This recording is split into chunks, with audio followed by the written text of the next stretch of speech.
Congress voted Monday night to pass a $900 billion coronavirus relief package, the first new aid since April. The measure is part of a $2.3 trillion package that includes $1.4 trillion to fund the government. The combined legislation is among the largest relief packages in U.S. history. President Trump has until December 28th to sign it. The coronavirus relief part of the bill includes $300 per week federal unemployment assistance for 11 weeks, a round of $600 stimulus checks for people who earn up to $75,000 with another $600 per child, more money for schools and hospitals, and an extension of an eviction moratorium by a month. It also includes $284 billion for another round of small business aid through the Paycheck Protection Program, as well as $20 billion to buy vaccines and make, quote, the vaccine available at no charge for anyone who needs it. It offers an additional $8 billion for vaccine distribution. The package includes a ban on surprise medical bills from out-of-network medical providers, a restoration of Pell Grants for incarcerated students, $35 billion for wind, solar, and other clean power sources, and $15 billion to U.S. airlines to bail them out. The government funding part of the bill also allocates nearly $1.4 billion for the border wall. Independent Senator Bernie Sanders of Vermont told CNN the COVID relief bill is a step forward but does not go far enough. Now, this bill, to be honest, has a lot of very important stuff in it. I mean, we worked very hard. I worked with Senator Hawley to make sure there would be direct payments. I wanted $1,200. We ended up with $600, which for a family of four, the average family of four, would be $2,400. Will that help? Yes, it will. Is it enough? No, it is not. We managed to extend unemployment for another 11 weeks at a supplement of $300 on top of normal unemployment. Is that enough? No, it should have been for 4 months, and that number should have been higher. We provided zero financial aid to states and localities all over this country who are suffering devastating financial problems, which will mean they have to lay off firemen and police officers and teachers and so forth and so on. So this is a step forward. It is better than nothing, but it is nowhere near, in my view, where it should be going. Meanwhile, Treasury Secretary Steven Mnuchin said on CNBC hundreds of dollars in direct payments could begin reaching people as early as next week. So I think, as you know, we were worried about, something like a Great Depression again earlier in the year. But this is now much more targeted. I expect it's needed in a short period of time, and I think this will take us through the recovery. To talk more about this $900 billion stimulus package, that's half the size of the $2.2 trillion stimulus law passed in March, we're joined by Darrick Hamilton, professor of economics at the New School, where he's also founding director of the newly created Institute for the Study of Race, Stratification, and Political Economy. He was a surrogate and economic advisor on Bernie Sanders' 2020 presidential campaign, also one of Sanders' appointees to the Biden-Sanders Joint Task Force. Darrick, welcome back to Democracy Now! Can you start off by just reacting to the overall stimulus bill? What's in there? What do you feel needs to be in there? Well, it's long overdue. I'm glad it's here. It needs to be thought of as a relief bill, as a bridge to get us to a Biden presidency where we can do something that is far more intense and larger in scale. And here's a key point that becomes leading into transformative policy so that we will be less vulnerable to the next pandemic or the next economic crisis or everyday vulnerabilities that many Americans live with.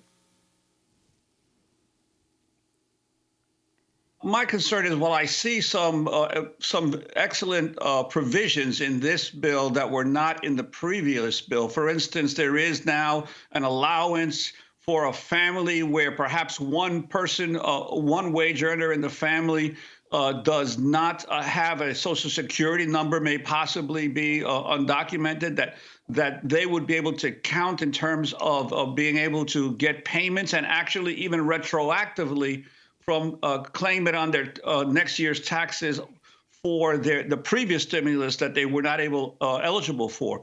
But at 5,600 pages, this bill obviously has a lot of stuff that we have not yet clearly heard about. We're told we're not going to get the final version possibly until sometime next week. And I'm wondering, do you have any concerns about some of the stuff that's already come forward? For instance, apparently now they're increasing the deductions that businesses can take for business meals to 100% from 50%.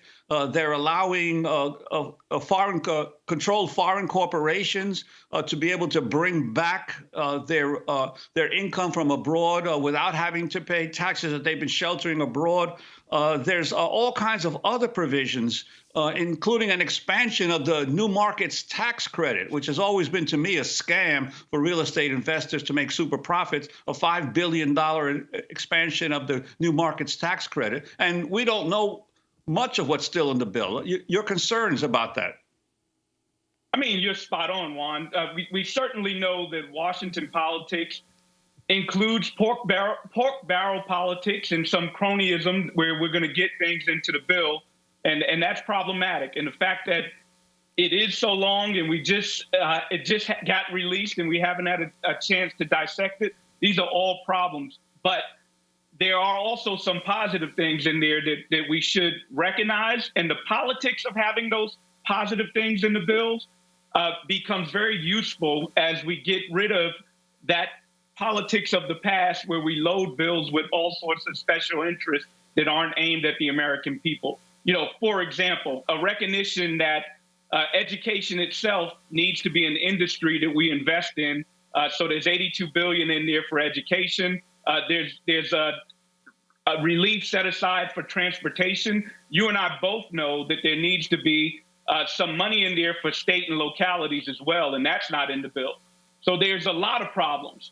It was definitely necessary that we had this bill passed. And what I like is the precedent of interventions in some areas, like you pointed out, undocumented people, families having access to some relief. Like you also pointed out, having a bill that includes gig workers when we think about the unemployed. In fact, why should that ever be a distinction? Going forward, we need to provide unemployment relief for all American workers, period. We know this new classification of putting vulnerability onto workers where they're not formally employed in firms as we traditionally employ them, the fishing of the workforce. We need to rethink how we design unemployment so that all American workers, documented and undocumented. In fact, we need pathways to having citizenship for people that are undocumented. But the last point I'll make, and I'm tired if I'm rambling on, is that this sets a precedent for us to build upon, and that's what it needs to be thought of. It is inadequate. Senator Sanders is exactly right, but we need a new politics, and there's optimism because if we look at people going into Congress, they are, I think, standing firm and promoting industrial policy that focuses on workers. I'm wondering if you could talk a little bit more about the lack of provisions for local governments and state governments. New Jersey, for instance, is just this week having to deal with borrowing over $4 billion to deal with its expected budget gap this year. Could you talk about the plight of states and municipalities right now? Yeah, I mean, the plight is such that state and locality are constrained to balance their budget in a way that the federal government is not. The federal government has the power of the purse and can fund us through a relief, but yet we've imposed a great deal of burden on state and localities to take care of their citizens with our increasing federalism, where state and localities are responsible for their residents, as well as balancing their budget. It's really problematic. And the impact is going to be dramatic. If we think about who is receiving the benefits at local levels, as well as who is employed and what austerity is going to mean. It's going to mean layoffs for teachers if we don't get relief from federal government. It's going to be reductions in benefits, such as contributions to food security, such as contributions to school. So it is critical and vital that when we get the next package, when Biden takes office, that there's relief directed to state and locality. Professor Hamilton, last month, Public Citizen tweeted a comparison of the wages subsidized by different governments during the coronavirus crisis, whereas Japan stood at close to 100%. The U.S. has subsidized 0% of wages due to the pandemic.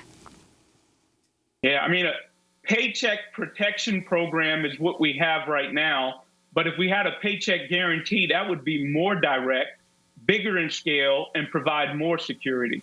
So if we look at our international comparisons, we're not doing what we should be doing, and we have a greater public power to do so. So I think the clear narrative is that this was a necessary ingredient, but it's still far short, that there's a lot more work we need to do. I think that's the resounding message. Now, the issue of corporate liability, what Mitch McConnell and others were holding up this bill for, that corporations would be protected from consumers or workers during the pandemic being sued, that ultimately was dropped out of this. There are many interesting things in this. If you could respond to that, and also the no surprise medical bill procedures. This is an amazing accomplishment pushed by grassroots health advocates around the country. They've worked on this for years. When you go to an emergency room, you're getting an operation, you have no idea which doctors are working on you. Some can be out of network. And then you end up with, instead of a $600 emergency room bill, something like $10,000. Private equity groups have bought up emergency room doctor groups just so that they could go out of network and make this fortune. This is now becoming illegal? Yeah. I mean, ideally, Medicare for All would address all of this if we had a single-payer health insurance system. But we know we don't have that at this point. And I agree with you, Amy. I think that we have made some progress on the progressive side. So there is a lot to be disturbed about in this bill. And, you know, Juan started off the conversation describing some of this pork barrel politics that still exists. But progressives should be vigilant and steadfast, and also feel some sense of accomplishment, and the sense of accomplishment that we were able to keep out corporate liabilities as an emphasis. So, you know, it signals that we need to put workers first. And with the provision that you just described, so that people aren't hit with a surprise medical bill that they didn't anticipate, that's an accomplishment. I mean, the fact that we're sending direct checks to American people as relief, that's an accomplishment, albeit too small. $300 is not enough. $600 is not enough. Neither is $300 supplemental for uninsurance compensation. But the fact that we're doing it sets a precedent and can set a tone of what government can actually do. What we should not be concerned about right now is austerity politics, some notion of deficit constraint. And I think both sides of the aisle, particularly the left side of the aisle, needs to recognize that pay-go is a problem, particularly in a pandemic, that constraining the use of the public purse for relief for Americans is absolutely not what we should be doing. In fact, we need to be doing more to ensure, as I said earlier, that not only will we have protections during a pandemic, that we have a structure that when we're not in a peculiar economic crisis where people can have social mobility, a moral economy.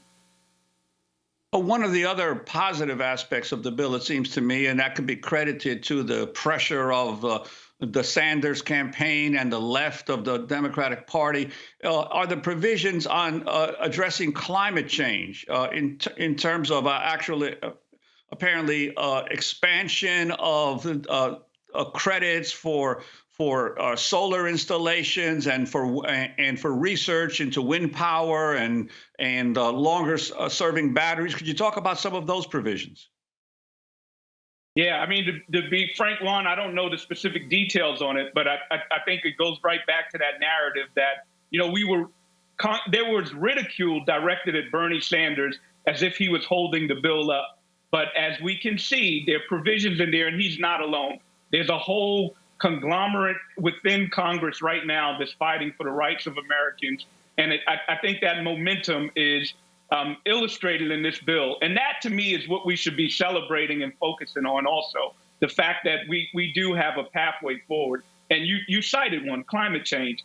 Clearly, if we think about this pandemic in isolation, that's a missed opportunity. That this economic despair, this health risk, we're still going to be vulnerable after this pandemic, after the dissemination of the vaccine. We have climate catastrophe looming and waiting if we don't do anything about it.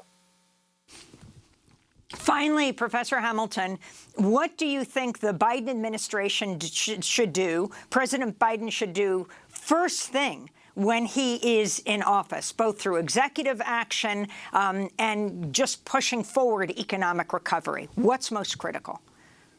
Yeah, I mean, in earnest, there is no silver bullet policy, so we need to be thinking about economic protection across almost a Bill of Rights, various aspects. But if I were to single out some, well, one, he can address student debt, right?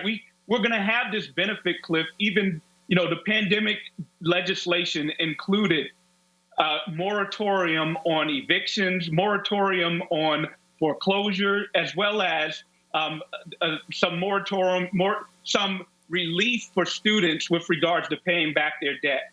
So I would certainly recommend through executive order, if Congress doesn't act, some relief with regards to student debt that's been accumulated. But if I have to focus on something, it is jobs, public jobs that are building a better human and physical infrastructure for Americans, as well as putting Americans to work with a decent wage and benefits that put pressure on the private sector to ensure that they also have to have decent wages and benefits if they want to compete in the marketplace for American workers.